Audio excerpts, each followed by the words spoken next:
Good morning, Commissioner Tellez, are you on?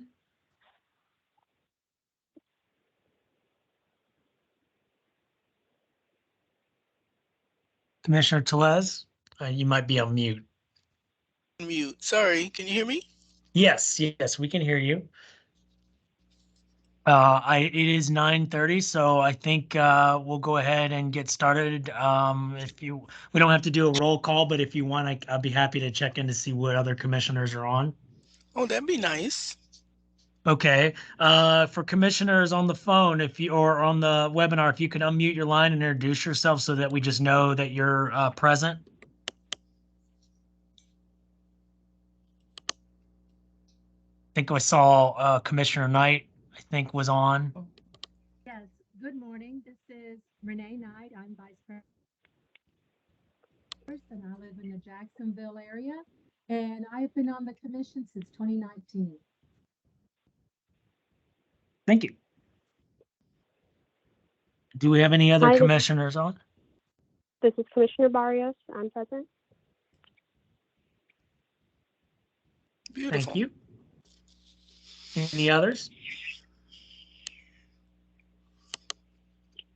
All right. Well, Commissioner Tellez, I think the floor is yours.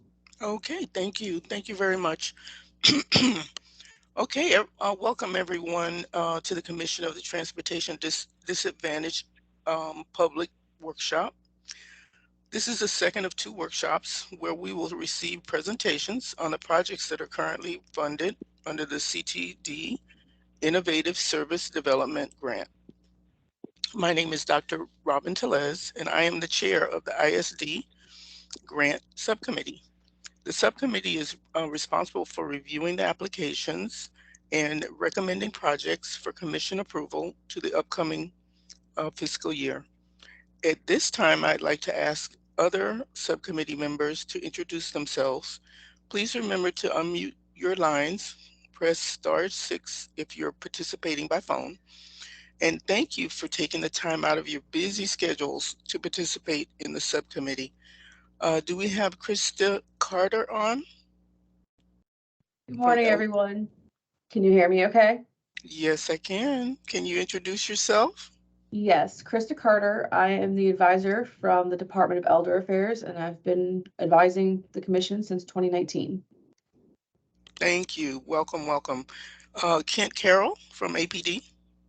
Good morning. I'm Kent Carroll, advisor with the Agency for Persons with Disabilities, and I've been participating in subcommittees and have been advised on the commission for a number of years now. Thank you, Kent. Gabe, welcome. Thank you. Happy to be here. Good morning. This is Gabe Matthews. I'm the Interim State Transit Director for Florida Department of Transportation. I think I've been doing this since 2020. Maybe, I can't remember. Happy to be here. Thank you, Gabe. Okay, so giving you guys a little background on the ISD grant. Before we move into the presentations, we like to give a quick background and go over the format for today's workshop. The ISD grant has actually evolved over a number of years. It began as the Mobility Enhancement Grant in 2016, where the Commission awarded approximately $2 million each year for innovative service projects. In 2019, the Florida legislation appropriated $10 million to the grant through the Multi-Use Corridors of Regional Economic Significance Program, better known as MCORS.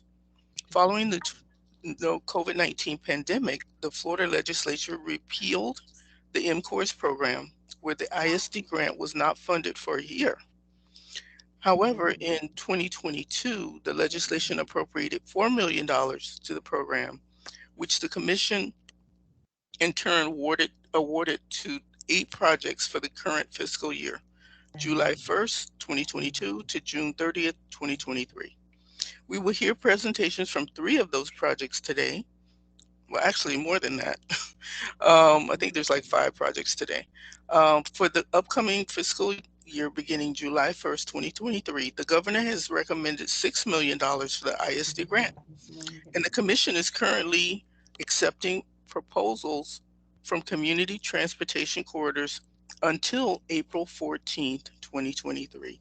So the funding for the FY 23-24 grant cycle is contingent on the legislative appropriation and governor's approval.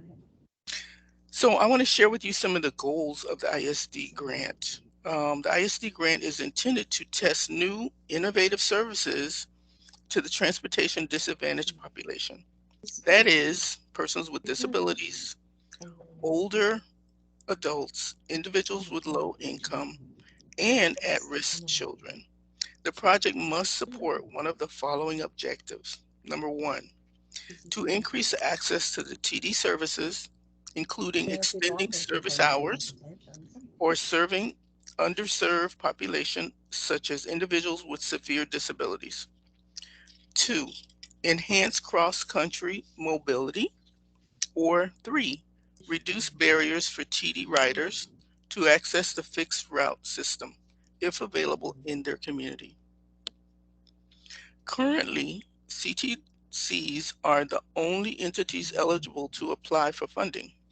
However, CTCs are strongly encouraged to work with non-traditional providers such as transportation network companies, TNCs, and other partnerships and support the delivery of services under the grant. Now, the format for today's workshop. Today, the Commission will receive the presentations from the ISD grant projects. Each presentation will be followed by a question and answer segment with commissioners and subcommittee members. We will also have the public comment segment at the end of the workshop. This is a public meeting and operates under Florida government in the Sunshine Act.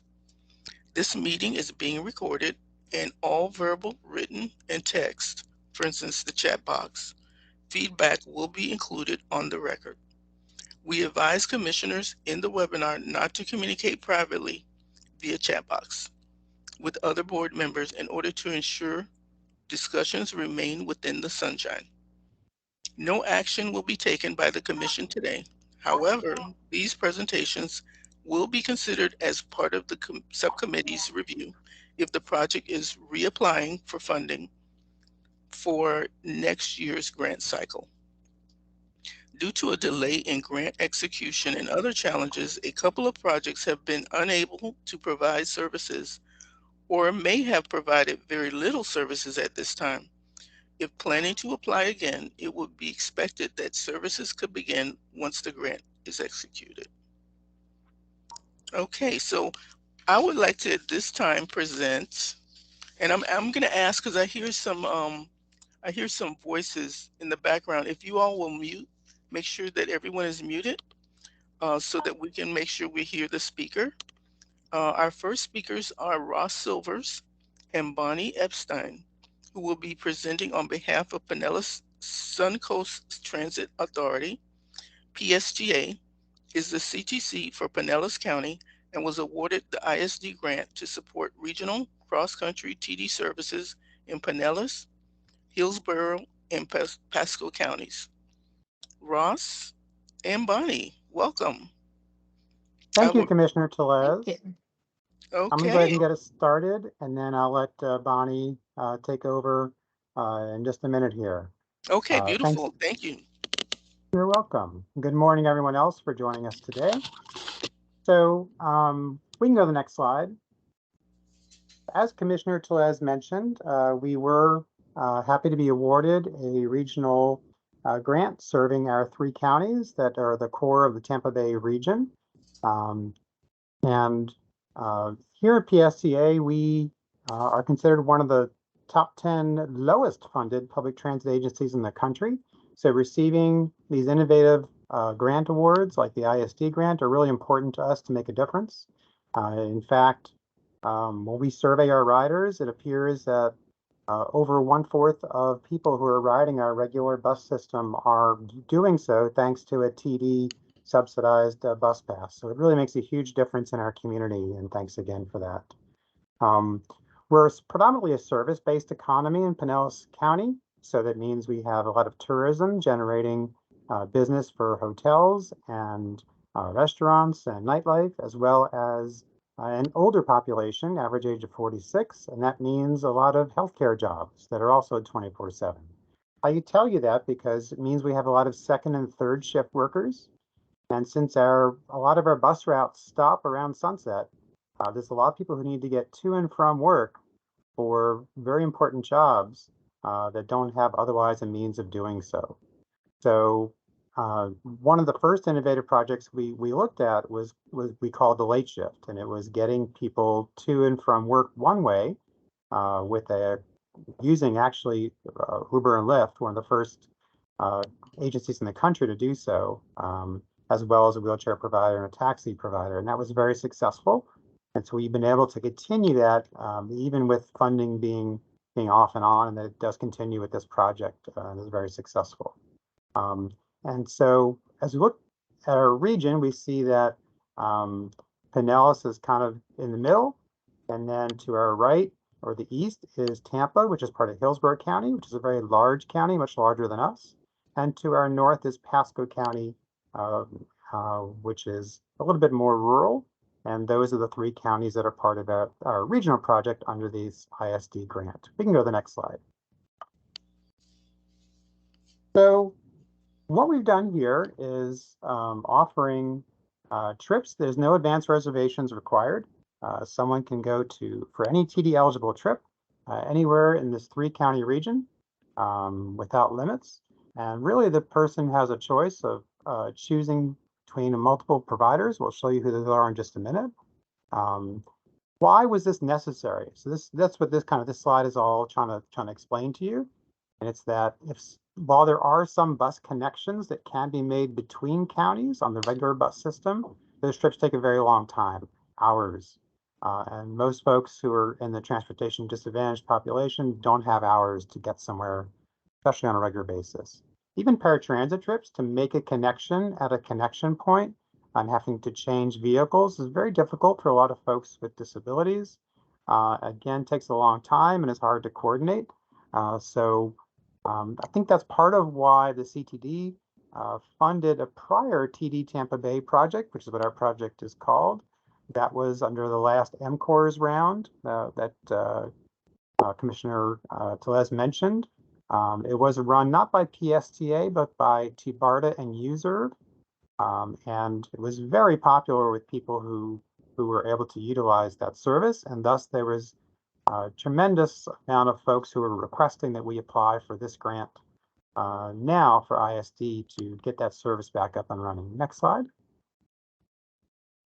And so we've been very pleased to do that because the TD Tampa Bay Cross County trips is something new. It was not existing before we applied for the grant. It's been about a year since it was available in this area.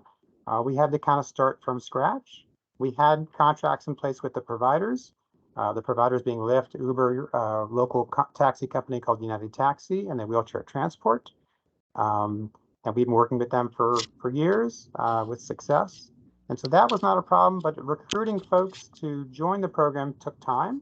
So it's been a gradual ramping up, but we're really pleased to see the tremendously positive response from the community. So people have the choice of either calling in a trip. So we kind of, the onboarding process has been that, first someone becomes TD eligible in their county, and then they get referred to us. And then we talk to them about what's going to work for their needs. Are they able to use an app and request a ride on their own with Uber or Lyft? Or are they really not as tech savvy and need to just pick up a phone and make a phone call to United Taxi or Wheelchair Transport? And so that's the basis for kind of how we've been doing that. Bonnie's can tell you a little bit more about GoGo, which is a partner who are looking to add on here very, very shortly. And it kind of provides a hybrid. It's where someone would call into GoGo, and usually using an automated system, once they're set up, they'd be able to select an Uber or Lyft ride. So kind of a hybrid approach that would help meet some of the gaps that we're identifying to even make the service better. So the cross-county trips cost $6 each way. And Then we also have been offering trips within Pasco County or within Hillsborough County that are urgent, kind of evening and Saturday trips. And Hillsborough has been paying the copay for those folks, so making the fare 0 for them. And in Pasco, the fare is $3 for those. Bonnie, let's go to the next slide, and I'm gonna let Bonnie take over from there. Thank you. Yeah, sure. Thanks, Ross. Good morning, everybody. So I'll go over kind of some more statistics of what we've seen with the program. So I know that the stats that we've got on the screen here are for Q2, October, November, and December. But we've definitely seen a lot of growth and riders start to enroll in the service in January, even more in February. We don't have our February stats yet, though, unfortunately. So we have, over 350 people enroll in the service. And I have on here 73 riders taking rides in Q2. That's jumped up to over 200 riders, for the entire time taking trips through the end of January. So definitely an increase there. We also had over about 365 trips taken cross county in January. So definitely an increase. It's more than, or it's a little bit less than what we were hoping to see. But like Ross mentioned, getting the word out after the program had closed previously has taken a little bit of time. The in-county trips for Hillsborough and Pasco remain low due to limited hours for the services that operate solely within Pasco or solely within Hillsborough counties. But like Ross mentioned, with our GoGo grandparent service that we hope to add very soon, where riders can call in, we really hope that after we do that, we can expand the hours and give riders some more options and see some trip increases there. Our late shift program that we have been running for years, it's again, as Ross mentioned, a service that riders know a lot about. It has been running for a while, so we do have a lot of riders for that service. In January, we saw a response time for all providers, 94% under 20 minutes. 94% of trips had a response time under 20 minutes. We do see that the response times for wheelchair are a little bit higher, but they've been doing great, especially for cross-county trips. It's a local provider that out of Pinellas County. The ambulatory providers, especially Uber and Lyft, we see low response times, usually under 15 minutes.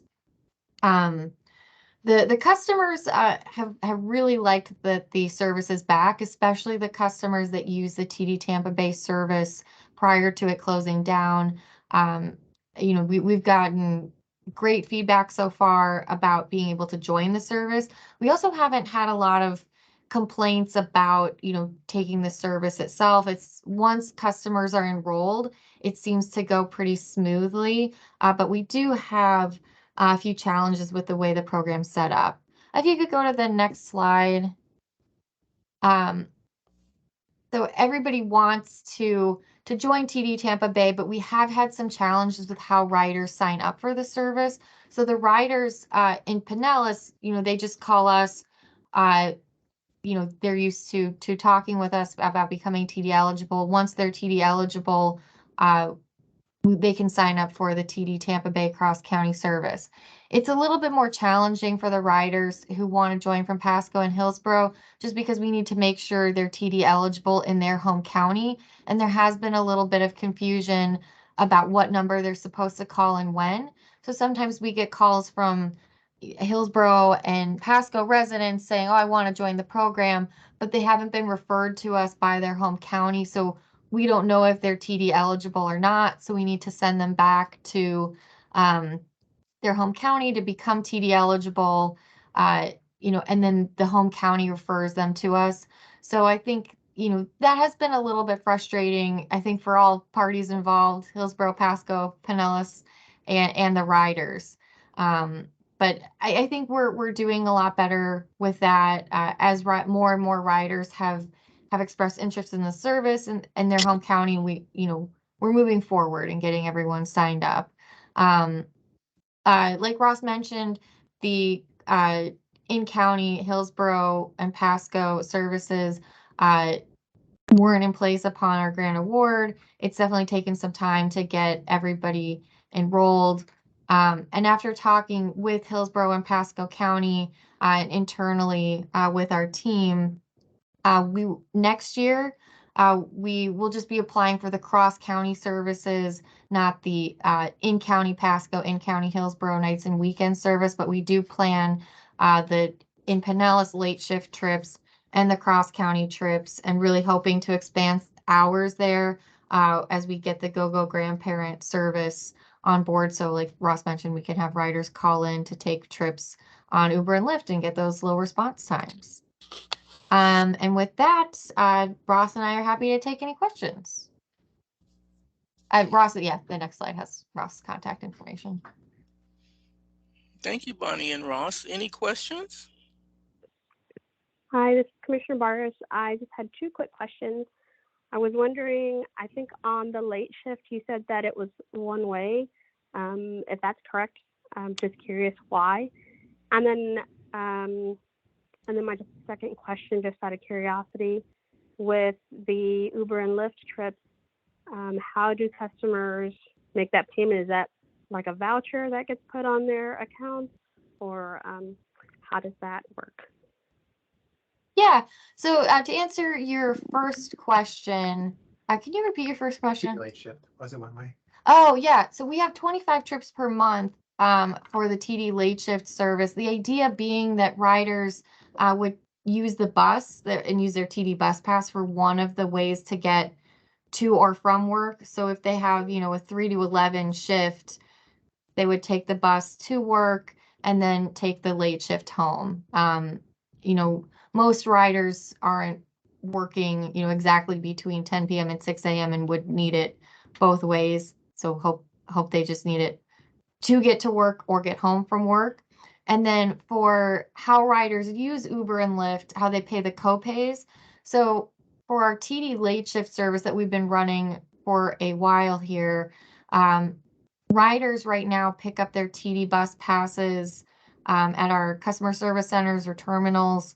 And when they pay for that bus pass, they pay their $9 late shift copay. So they just pay $20 for their late shift service and the bus pass. And they get both services. For the cross-county trips, since, there's not one touch point, especially with riders in other counties, riders pay the $6 per trip. It's like you mentioned, a voucher on their account. So they're charged the first $6 of the trip, and we cover the rest of the cost of the trip. And then if they don't have a credit card, if they're unbanked, then they can be using United Taxi because they can pay cash to the driver for the same service. Great, thank you so much. That's awesome. Any other questions? Hi, this is Krista. I do have a question. In regards to the late shift, you mentioned earlier in the presentation that a lot of that has to do with the types of jobs available, mainly in Pinellas and Tampa, like service jobs or in the healthcare field. I was curious as to whether or not you had, or if later on you could provide a breakdown of the demographics for that. I see that there's 3,608 Pinellas late shift rides that have been provided. But are we looking at seniors? Are we looking at individuals who are physically impaired? Or are we looking at low-income individuals? Just to kind of get an idea of who we're actually serving for that type of a ride. Yeah, we can answer that for you. It's really, those folks are all low income. Some of them may be older, some of them may have a disability, but they're all low income who are using the late shift program. Okay. Thank you. Sure. Any other questions? I have a couple questions. I know that there was a delay in the Hillsborough and Pasco riders utilizing the service. Again, was that because of the marketing or lack of information to the riders? No, they needed to do some legal agreements within their own home counties to be able to have their riders use this service. And so when we were awarded the grant, they started that process of getting onto their boards to gain approval. And it just took a little bit longer, like most things, than we first all of the counties anticipated.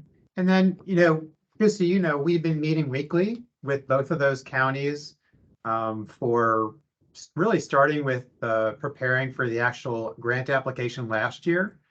So we had been having weekly meetings in preparation for it, but I guess the rules of their county said they couldn't do anything with those legal documents until we'd actually been awarded the funds. So they had to actually wait until that happened, and the award was late, so that delayed everything.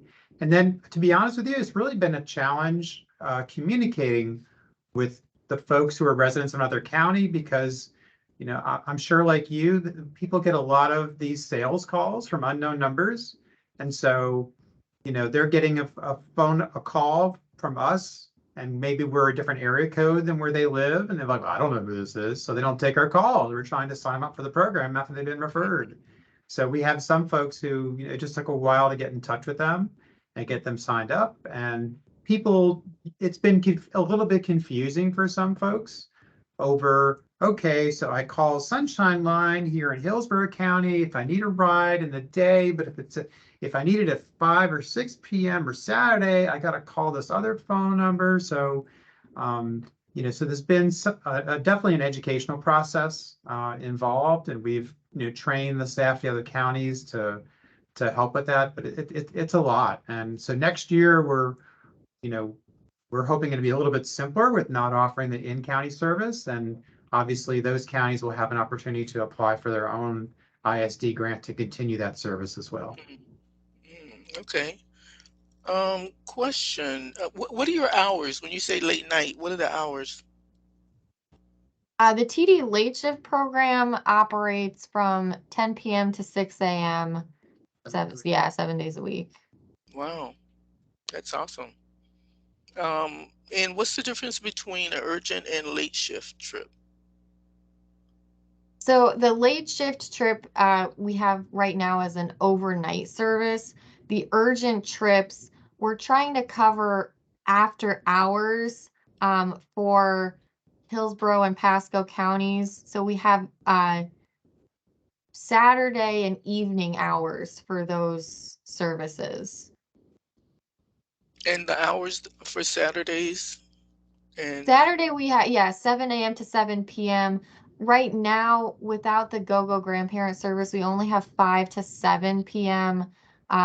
For the Hillsborough and Pasco urgent day service. Yeah, Monday through Friday, and then 7 a.m. to 7 p.m. on Saturday. yeah, because when I look at your, if I can have you guys go back to the slide that shows the purpose, there's a pie chart. Yeah. So you have the majority of those, when you say other life sustaining, would that be, I don't know, what would be an example of other life sustaining? We have some people who are going to visit a family member who's at a facility, such as a nursing home, and they have limited visiting hours. So it's things like that. Obviously, so that's part of it. It was a real variety of trips. Okay, and do you all do dialysis trips? I mean, yeah, I think we're open to doing the dialysis trips. I don't think that many people are crossing county lines for dialysis. So that, I mean, we would just put that under the medical. And the idea is if it's a trip they can schedule in advance, then they're using their home CTC to use the regular service. So they're and here in Pinellas, ours is 24/7, our advanced reservation service. And that's what most people are using for dialysis trips because it's a set schedule. Okay. And then I want to ask you, as far as you said that you're not going to continue with Hillsborough and Pasco counties next cycle. Have you all advised them of this, this change that you want to make next year? Absolutely. Yes. So we're going to continue to serve their residents for cross-county trips, just not the urgent trips that are within their county. So we, as soon as we kind of saw that under this grant cycle, under next year's grant cycle, unlike the current grant year cycle, they would be able to apply for their own in-county ISD grant as well as participate in the regional. It just makes a lot more sense from an operational perspective to serve your customers yourself in your own county with your own resources and eliminate some of that confusion that their customers are experiencing. So, Yeah, but they all know about it. Yeah, I think that's the biggest piece I'm hearing from you is that, things are changing and they change every year, and then getting the word out and just the communication piece is challenging. And one last question I have for you. Ross, you mentioned before that you all have been receiving grants from CTD since, how many years now? Well, in terms of these grants, we started with mobility enhancement grant. So Right. it's been a great way for us to develop our relationship with TNCs. So my question is, these grants weren't they were meant for innovation. So what do you see as, and I can tell you guys are learning along the way, and I know that this is a very popular service. Are there any plans on how you all would sustain this program without CTD dollars? That's a great question. Everyone really wants us to be able to do that for the cross-county trips because it's always been identified in a lot of our plans as a top priority for the region. And when it went away before, it was definitely missed. So sustainability is something that's important to us that we want to get to. But quite honestly, this is brand new for us. This is the first time, to my knowledge, that PSTA is offering any type of a service beyond its borders in terms of offering service to residents of other counties like this. So it's really a learning process. I think it's too early for us to figure out how that sustainability will happen, but it is certainly our goal. Yeah, that just to keep that in mind as we go forward, because I think the question, and it is new, what you all done with the Crouse County, that is new, but we're always looking for ways that you guys can be even more innovative. And I think one of the areas that will be really great will be how would you improve communication as you guys are making changes. Great point. Thank you. Oh, yeah, for sure. You're welcome. Any other questions? Okay, we're gonna let Ross and Bonnie off the hook. Awesome. Thank you all. Thank you. You're welcome. Thank you so much. Okay, our next speaker is Maureen Dunleavy, who will be presenting on behalf of Guidance Care Center Incorporated. They are the CTC for Monroe County and were awarded an ISD grant project to support TD trips to access activities in Miami-Dade County.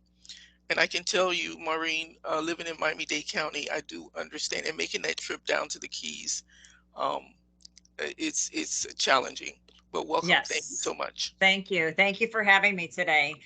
So as was mentioned, I'm Maureen Dunleavy. I'm the Regional Vice President for the Guidance Care Center.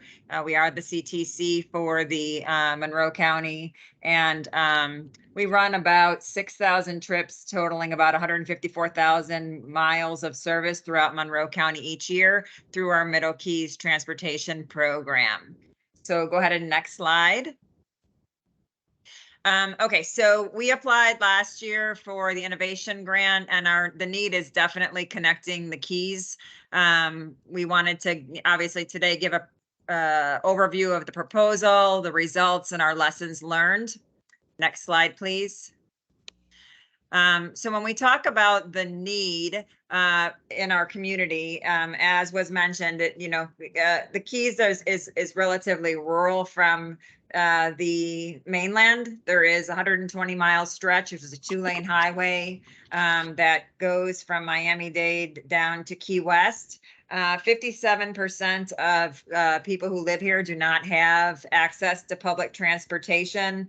And that 2-lane highway can create a lot of issues throughout the county, which I'll discuss in a minute. Next slide, please. So, oh yeah, that's the right one. So service limitations are obviously there are very limited specialized providers. So if you need any specialty services, most surgeries, you have to go to Miami-Dade to get those services. Again, it's, a geography is a 2-lane highway over 130 miles. And with fuel costs, and if there's accidents, those can also create barriers. And currently, before we had this grant, we were only doing 1 daily trip to Miami-Dade when a driver was available. And that also created some challenges given the time it takes to travel. People say, oh, 130 miles, from Key West to Miami-Dade, that should take 2 hours. It's a 4-hour trip each way on a good day. So we definitely have to consider that, and then also be able to get our clients and our residents to those appointments. Next slide, please. Fuel costs have gone up. Also, the speed limit zone, like I said, is 45 miles per hour. But most importantly, on this slide, I want to highlight there was that limited window for out-of-county transportation that was due to not only the extended travel time, but also the parameters set for driver availability. So previously, if we were doing an out-of-county trip, appointments needed to be scheduled between 12 p.m. and 4 p.m. in order to meet those parameters. And that also meant that, individuals would have to get up very early or be arriving home very late. Because as I said, it can often take 3 to 4 hours, especially if you're traveling from Key West to Miami. And some of those specialty medical providers that we have been referring people to are listed in that first bullet point. So Veteran Services, University of Miami Health System, the Bascom Palmer Eye Institute, which is a huge one. A lot of residents go up there to get their injections. And then, of course, the Baptist Center and the Cancer Institute and the Cardiovascular Institute are also all specialized services that are on the mainland that our residents need to get to. Next slide, please. And to give you an idea about, so you can see from the map from Key West to Key Largo and all the keys in between, gives you an idea of the mile markers and how many miles it is from Miami, and then the minimum amount of travel if there are no delays. So, again, Key West to Miami is usually 3.5 hours to 4 hours. Can be longer. And then, of course, if there's an accident or, any other construction, that also adds additional wait time. Of course, if there's a fatality on US 1, sometimes they will shut down. They'll definitely shut down the road, but sometimes it's for extended period of time, hours. So right now, we would have to do a pickup at 8 a.m. for appointments between 12 and 4 only if we didn't have this funding to do the innovation. So next slide, please. So what we proposed was to have 2 trips per day on Tuesdays and Thursdays. So this would be a morning trip and an afternoon trip to allow, if you had, like, for example, if you had to have outpatient surgery and you had to be there at, 8 o'clock, you could be picked up at 4 a.m., be at your 8 o'clock appointment, and then catch the 4 p.m. back to Key West in order to accommodate that outpatient surgery. And it's not uncommon that, you would have to be at a facility that long if you were, having a procedure. We have 7 buses, and we have some that are ADAD compliant, equipped with mobility devices for the riders, and wheelchairs. And we train our drivers on how to operate and keep all of our individuals safe. Of course, just like all the other CTD programs, clients can qualify for these services based upon age, income, or disability. And, usually individuals will become eligible, and then we keep that eligibility for the remainder of the year. So the outcomes of this program was less restrictive appointment times.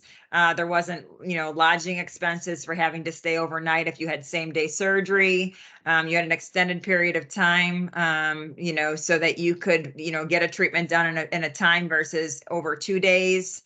It's door to door, and it's very affordable. Round trip is $10 per person per fee, but of course we do not deny anybody for inability to pay. We will take them to their appointment. Next slide, please. So as I mentioned, what we proposed last time was to have an additional trip 2 days a week and a designated driver for those trips from out of county. And of course, we only had our data for the first quarter completed for this presentation. So far, we've invoiced $31,290 for 51 trips, which is approximately 4,787 miles. We've done those 2 daily trips to Miami 2 days a week. And at this time, we've only been doing medical trips. Now, of course, through the CTD, we also will transport individuals that qualify to, any other type of trip that they need, including, shopping or daycare needs or retaining employment. But this was specifically for medical appointments. Our goal was to have 45 unique clients, and year to date as of December was 17 clients. We are now at the end of February at 20 clients, and so we're definitely on track to meet our goals. So the average service hours per day is 10.9 hours. Vehicles miles is 327. Passenger miles is 340.5. And then the average wait time per trip is 2 hours and 29 minutes. And we are within 98% of being on time with our performance percentages. So those are the results for the quarter. It's been very successful, for our community, based upon the challenges, despite the fact that, our population in the Keys is going up. We have the additional challenges that everybody's facing with, cost of living increasing and fuel costs. And also, some of the challenges we have with maintaining our fleet of vehicles is, not only the supply chain issues, but also getting buses fixed, and sometimes we even have to take our buses to Miami-Dade because they require specialty. So next slide, please. So this was a testimonial for one of our riders, and so we do our satisfaction surveys in May, but along the way, we definitely want to make record and note of individuals who appreciate the service. This individual has definitely needed help with transportation, has to go to Miami every 6 weeks for an eye condition where she cannot see well enough to go home after treatment. Now she doesn't have to stay in hotels overnights. She can, ride every 6 weeks, and, be able to get her injection and then be home the same day. So we have a lot of gratitude that we has been shared. Definitely appreciating the rides and the drivers, and the fact that we had this funding. So we are applying in the next cycle, so that we can maintain having these trips because they are so critical to our community. And I know this is one testimonial. I personally received another testimonial just 2 weeks ago from another individual who goes up to the eye clinic and every 6 weeks and can't drive home. So that's really been a lifesaver for individuals given the challenges we have in the Keys. Next slide, please. So, we're looking at our proposal. Like I said, we may have some changes to our rates. Wages for staff, fuel rates, repairs, all of those, have to be taken into consideration as vehicle mileage increases. The global supply chain and the staff to repair vehicles takes vehicles off the road for extended period of time. Sometimes we have delays and the challenges with scheduling, timing, and service hours due to just the geography of the Keys. And there are limited CDL drivers in Monroe County, and also the issues with, if that driver's sick or if they're out, making sure that we can cover the trips. We've been able to be very successful, and we definitely want to continue to do that while demand increases. And moving forward, we're also going to continue to do more outreach by working with the media and the medical providers and other nonprofits to make sure everyone is aware. So, for example, reaching out to the eye clinic to make sure that they know that we have this service, so that if they have clients that are in the Keys that qualify, that we get them connected with Middle Keys Transportation so we can take them up for those appointments. Next slide, please.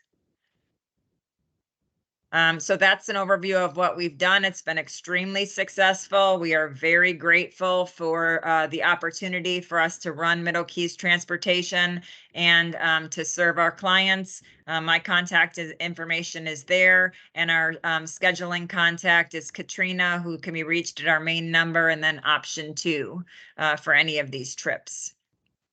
Are there any questions? Yeah, this is Kent Carroll. I do have a question. You're proposing that the service rates for fiscal year 23 will be significantly higher than 22. If that's the case, then how will that affect the rider fees in any way? It won't affect the rider fees. I only said that they could be because obviously we're still working on all of the final rates. Actually, I think that it'll probably be comparable. And of course, we're going to transport individuals whether they can pay for it or not. Our goal is to be able to have those trips and meet the rider need. As it occurs. So even if that changes, I think we're roughly going to ask for about the same amount of money that we did last time, because we have more information about how much it costs to actually run this program, doing what we said we were going to do. So that wasn't a given, it was just a possibility, Ken. Thank you. Hi, Maureen. I have a question regarding if you have a client that has a disability and requires a caregiver, how do you all handle that? Yeah, caregivers can ride with the individual as well. We've had that in the past. We've had someone come along with the individual to the trip, so that's not a problem.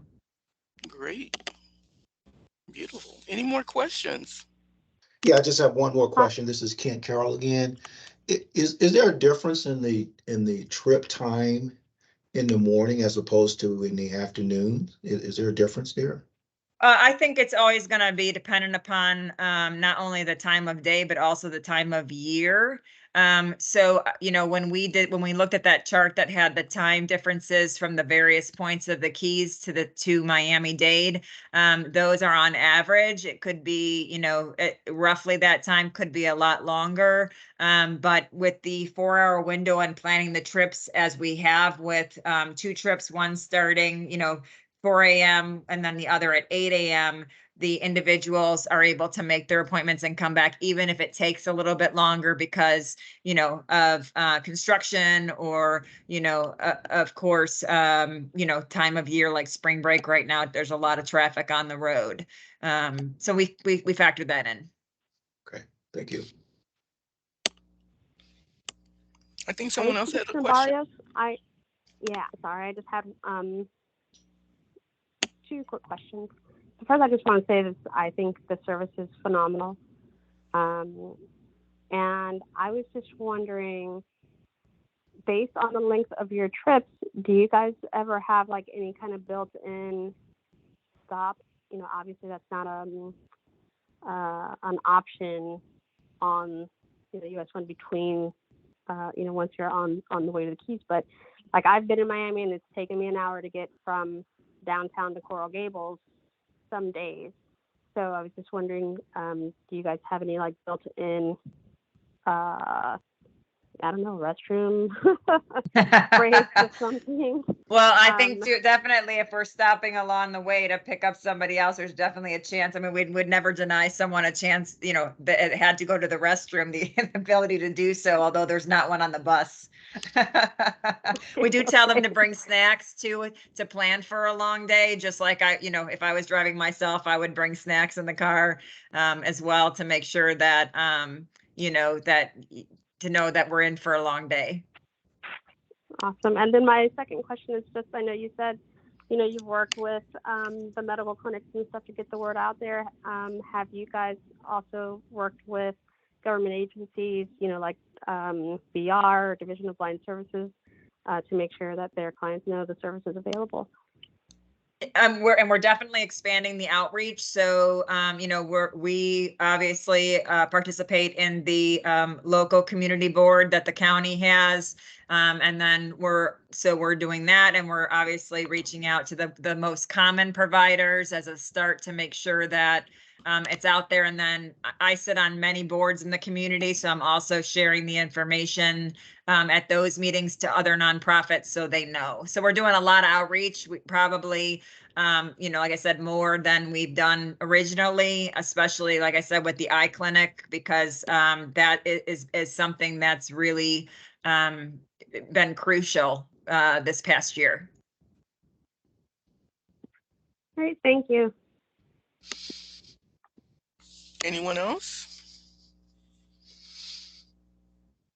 Maureen, just like I mentioned with Ross, first of all, I think this is a awesome service.